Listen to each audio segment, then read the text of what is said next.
मोरू में कैनाल मंसूबे के खिलाफ एहतजाज करने वालों पर मुबैना पुलिस तशद्दुद के खिलाफ एहतजाज किया गया।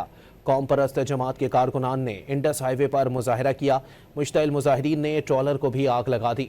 मुजाहिरीन ने दावा किया कि मोरू वाक़े पर झूठे मुकदमात दर्ज किए गए। पुरअमन मुजाहिरीन पर फायरिंग की गई और मुकदमा भी हमारे कारकुनान पर दर्ज किया गया। धरने के दौरान मुजाहिरीन और गाड़ी सवारों के दरमियान तल्ख कलामी के वाक़यात भी रूनुमा हुए। पुलिस ने मौके पर पहुंचकर मुजाहिरीन को मुंतशिर किया। मोरू में कैनाल मंसूबे के खिलाफ एहतजाज करने वालों पर मुबैना पुलिस तशद्दुद के खिलाफ एहतजाज किया गया। कौम परस्त जमात के कारकुनान ने इंडस हाईवे पर मुजाहरा किया। मुश्तइल मुजाहिरीन ने ट्रॉलर को भी आग लगा दी। मुजाहिरीन ने दावा किया कि मोरू वाक़े पर झूठे मुकदमात दर्ज किए गए। पुरअमन मुजाहिरीन पर फायरिंग की गई और मुकदमा भी हमारे कारकुनान पर दर्ज किया गया। धरने के दौरान मुजाहिरीन और गाड़ी सवारों के दरमियान तल्ख कलामी के वाक़यात भी रूनुमा हुए। पुलिस ने मौके पर पहुंचकर मुजाहिरीन को मुंतशिर किया।